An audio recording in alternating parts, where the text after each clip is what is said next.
சொல்லப்பட்டிருக்கு. எப்தாவின் மகள் எப்தா அப்படின்றவர், அவருக்குரிய பொண்ணை பற்றி தான் அவங்க எழுதப்பட்டிருக்கு. இங்கே வேதத்தில் நியாயாதிபதிகள் 10ஆம் அதிகாரம் முதல் 12ஆம் அதிகாரம் வரைக்கும் இந்த எப்தாவை பற்றின குறிப்புகள் இருக்குது. எப்தாவின் மகளும் அந்த 10ஆம் அதிகாரத்திலிருந்து 12ஆம் அதிகாரம் வரைக்கும் இல்லை வசனங்களை வாசிக்கிறப்ப அவங்களுடைய மேன்மை என்ன அப்படின்றதையும் நம்மளால் என்ன செய்ய முடியுது, புரிந்து கொள்ள முடியுது. நியாயாதிபதிகள் 11ஆம் அதிகாரம் 1 முதல் 12 வசனங்கள் வாசிக்கிறப்ப நம்மளால் அந்த சிச்சுவேஷன், அதாவது அங்கே என்ன நடந்தது, எதனால் எப்தாவின் மகளை ஆண்டவர் வேதத்தில் குறிப்பிட்டு எழுதியிருக்கிறார் அப்படின்றத நம்ம பார்க்க முடியும். கிளேயாத் அப்படின்றது அந்த ஊர், அந்த பட்டணத்தோட பெயர் கிளேயாத். கிளேயாத் அப்படின்ற அந்த ஊரில் கிளேயாத்தின் மகன் எப்தா அப்படின்னு தான் முதல் வசனமே ஆரம்பிக்குது. கிளேயாத் அவனை பெற்றான் அப்படின்னு தான் என்னது இது 11ஆம் அதிகாரம் 1ஆம் வசனம் ஆரம்பிக்குது. கிளேயாத் அப்படின்றது அவங்களுடைய ஊரின் பெயர். அந்த தகப்பனுடைய பெயராகவும் எப்தாவுடைய தகப்பனுடைய பெயராகவும் கிளேயாத் அப்படின்னு தான் எழுதப்பட்டிருக்கு. கிளேயாத்துடைய மகன் தான் எப்தா. எப்தாவின் மகளை பற்றின குறிப்பை தான் நம்ம இன்னைக்கு பார்க்க போகிறோம். எப்தா சகோதரர்களுக்கு கூட பிறந்தவர் தான், ஆனால் தாய் வேறு வேறு. எப்தாவின் தாய் ஒரு பரஸ்திரி, அந்நிய பெண். அப்படி கிளேயாத்துக்கும் பரஸ்திரி, அதாவது சேர்த்து கொள்ளப்பட்டவள், அவங்களுக்கு மனைவியாக அந்தஸ்து கிடையாது. அவங்க பரஸ்திரி அப்படின்றது கிட்டத்தட்ட வேதத்தின்படி அவங்க வேத ஆராய்ச்சியாளர்கள் எப்படி சொல்கிறாங்கன்னா வேசி அப்படின்னு சொல்கிறாங்க. அவங்கள தான் பரஸ்திரி அப்படின்னு வேதத்தில் குறிப்பிட்டுப்பட்டிருக்கு அப்படின்னு சொல்கிறாங்க. அந்த பரஸ்திரிக்கும் கிளேயாத்துக்கும் பிறந்தவர் தான் எப்தா. ஆனால் எப்தாவுக்கு உரிமைப்பட்ட மனைவியும் இருக்கிறாங்க. அந்த மனைவிக்கும் பிள்ளைகள் பிறக்கிறாங்க. அங்கே பிறக்கிற அந்த பிள்ளைகளுக்கும் எப்தாவுக்கும் நடுவில் நல்ல அன்பு ஸ்நேகம் இல்லை. அதனால் வளர்ந்த பிறகு அந்த சின்ன பிள்ளைங்களாக இருக்கிறப்ப அவங்க அதை பெரிய விஷயமாக நினைக்கல. ஆனால் எப்தாவும் சகோதரர்களும் வளர்ந்த பிறகு இருவருக்குள்ளே என்ன வந்துடுது, பிரச்சனை வருது. அப்போ கிளேயாத்துடைய மனைவியும் அவர்களுடைய பிள்ளைகளும் எப்தாவையும் எப்தாவின் தாயையும் வெறுத்து என்ன செய்கிறாங்க, இங்கே இருக்க வேணாம், இவங்கள வேறு ஊருக்கு அனுப்பிடுங்க அப்படின்னு சொல்லி அவங்களுக்குள்ள சகோதரருக்குள்ளே இருக்கிற பிரச்சனையினால் எப்தா என்ன செய்யப்படுறாரு அப்படின்னா வேறு ஊருக்கு அனுப்பப்படுறார். ஆனால் என்ன நடக்குது அப்படின்னா அதே ஊரில், அதாவது இஸ்ரவேலின் தேசமாகிய அந்த ஊரில், அந்த இஸ்ரவேல் மக்கள் இருக்கிற அந்த இடத்துல அம்மோனியரால் பிரச்சனை வருது. அம்மோனியர் அவங்களுக்கு எதிராக படையெடுத்து வர்றாங்க. இதை எப்படி சமாளிக்கிறதுன்னு அவங்களுக்கு தெரியலை. அப்போ எப்தாவின் உதவியை நாடி அம்மோனியர்களுக்கு முன்பாக அவர் யுத்தம் செய்வதற்கு யாரால் தான் முடியும்னு நினைக்கிறாங்க, எப்தாவால் தான் முடியும்னு நினச்சி அந்த ஊரில் இருக்கிற இஸ்ரவேலின் ஜனங்களில் இருக்கிற மூப்பர்கள் என்ன செய்கிறாங்க அப்படின்னா எப்தாவை தேடி போகிறாங்க. அப்போ எப்தா என்ன சொல்லியிருப்பார், கண்டிப்பாக நான் அங்கே இருந்தப்போ எனக்கு மதிப்பு தரலை, என்னை என்ன பண்ணிட்டீங்க, வேறு ஊருக்கு அனுப்பிட்டீங்க, இப்போ என்னை தேடி வந்திருக்கீங்க எதுக்காக அப்படின்னு சொல்கிறப்ப எப்தாவுடைய அந்த மனதை மாற்று வண்ணமாக அவங்க சொல்கிறாங்க. அந்த மூப்பர்கள் எல்லாரும் நாம் இருவருமாக என்ன செஞ்சுக்குவோம், ஒரு உடன்படிக்கை வச்சுக்குவோம், நீங்கள் எங்களுக்காக என்ன செய்யணும், தலைவராக, அதாவது தளபதி மாதிரி வரணும், அவங்களுக்கு எதிராக போராட்டம் நடத்துறதற்கு, அவங்களுக்கு எதிராக யுத்தம் செய்வதற்கு. ஏன்னா அம்மோனியரை சமாளிக்க இவர்களால் கூடாது, எப்தாவால் மாத்திரமே கூடும் அப்படின்னு அவங்களுக்கு தெரிஞ்சதுனால எப்தாவின் இடத்துல வர்றாங்க. அப்போ எப்தா ஒரு விஷயம் சொல்கிறாரு, நாம் இப்போ புறப்பட்டு போய் அங்கே நாட்டில் ஜெயிச்சுட்டு வந்துடுறோம் அப்படின்னா நானே தலைவராக இருக்கிறதற்கு நீங்கள் ஒப்பு கொடுப்பீங்களா அப்படின்னு சொல்லி எப்தா கேட்குறாரு. சொன்னபடியே மூப்பர்களும் சம்மதிக்கிறாங்க. இருவருக்கும் ஊடாக ஒரு உடன்படிக்கை ஏற்பட்ட பிறகு கர்த்தரிடத்தில் எப்தா ஜெபித்து கர்த்தரிடத்தில் ஆலோசனையும் கேட்டு பிறகு என்ன செய்கிறார், அவர் அந்த அம்மோனியரை நோக்கி அவங்க என்ன செய்கிறாங்க, படையெடுத்து போகிறாங்க. கர்த்தருடைய பிள்ளை அப்படின்றதுனால தான் எப்தாவிற்கு என்ன செய்யுது, அந்த அங்கீகாரம் கிடைக்குது.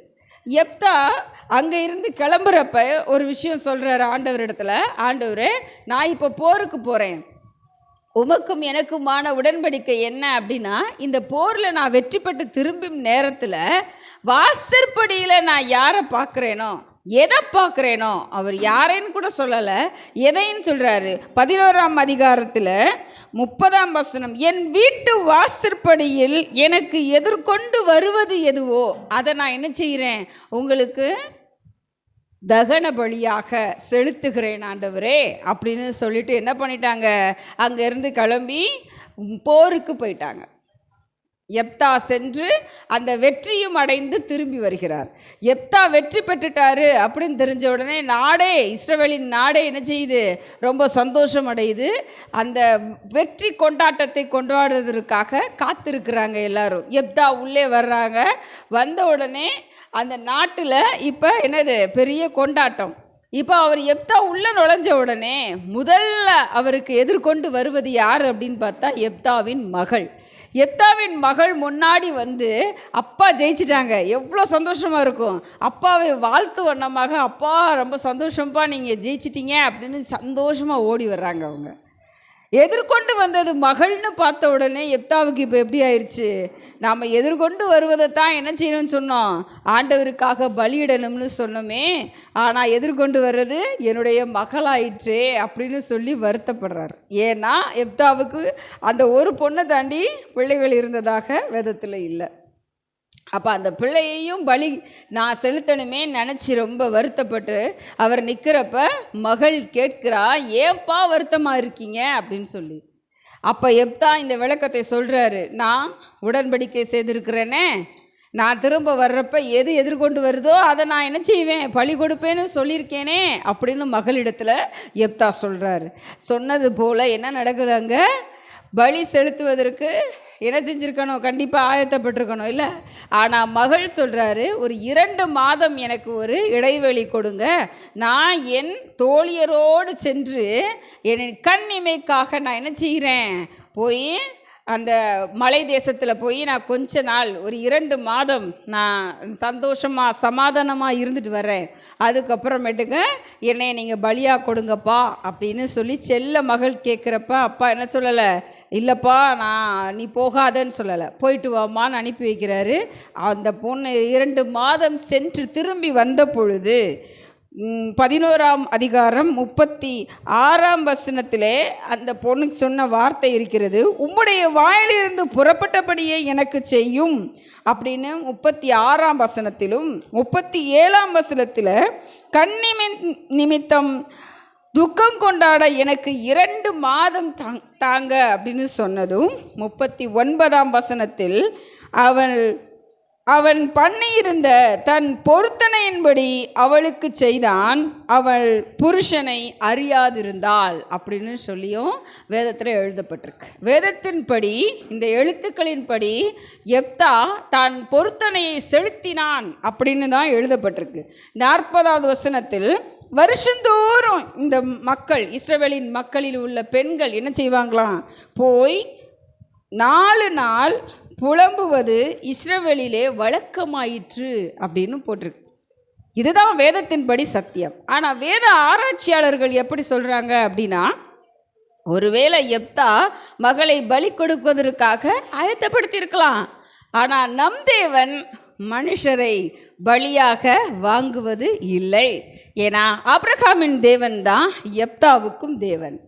ஆபிரகாமுக்கு ஆண்டவர் சொன்னபடியே ஈசாக்கை பலி செலுத்துவதற்காக மோரியா மலையில் மேலே போய் அவரை பலி செலுத்துவதற்கு பலிபீடத்தில் படுக்க வைத்த பிறகும் அவர் மேலே கத்தி போட போகிறப்ப ஆண்டவர் தடுத்து, இந்த பலி எனக்கு வேணாம், இதோ அங்கே ஒரு ஆட்டுக்குட்டி இருக்குது, அதை எடுத்து பலி செலுத்து, எனக்கு உன்னை சோதிப்பதற்காகத்தான் இதை செய்தேன்னு எப்படி ஆபிரகாமுக்கு சொன்னாரோ அப்படியாக எப்தாவின் மகளும் காப்பாற்றப்பட்டிருப்பாள் அப்படின்னு சொல்லி வேத ஆராய்ச்சியாளர்கள் சொல்கிறாங்க. இது எப்தாவின் மகளின் கதை. ஆனால் நாம் இதிலிருந்து என்ன தெரிந்து கொள்கிறோம் அப்படின்னா, எப்தாவின் மகளிடத்திலிருந்து நாம் கற்றுக்கொள்ள வேண்டிய ஒரு 2 விஷயங்கள்னு பார்த்தா, ஒன்று, அவள் தகப்பனுடைய சோகத்தை, அதாவது வெற்றியை பார்த்த அவளுக்கு தகப்பனுடைய சோகத்தை தாங்கிக் கொள்ள முடியலை. தகப்பனை தன்னுடைய தோழனாக நினைத்தனால தான், அப்பா என்ன சொல்லுங்க, என்ன உங்களுக்கு மனநோவு, என்னிடத்தில் அதை சொல்லுங்கன்னு பகிர்ந்து கொள்ளக்கூடிய பிள்ளையாக நின்று கொண்டிருந்தார். அப்பாவுடைய பேச்சுக்கு அவள் மறுபேச்சு சொல்லவே இல்லை. இது மிகவும் பெரிய சந்தோஷமான நிகழ்வுன்னு தான் சொல்லணும். ஏன்னா இப்போல்லாம் இருக்கிற பிள்ளைங்களுக்கு தகப்பன் தாயினாலே எப்படியாகத்தான் இருக்குது, பெரிய விரோதியை பார்ப்பதை போல ஒரு வெறுப்போட ஒரு எண்ணங்கள் உள்ளதாகத்தான் இருக்குது.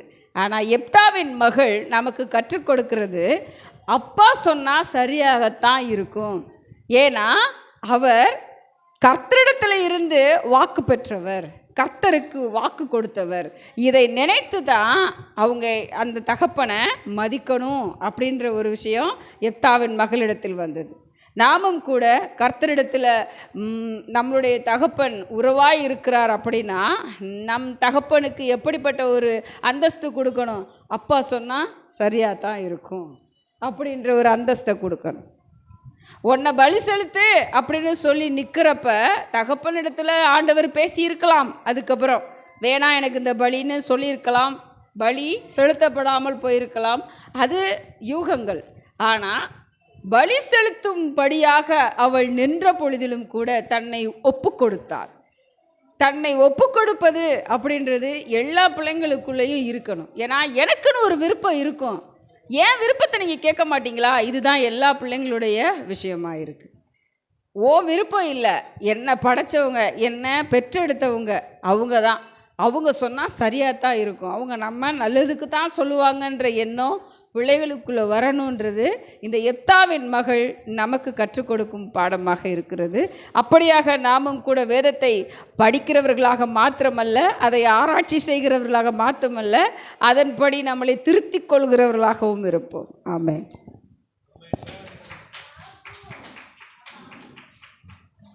ஹல்லேலூயா.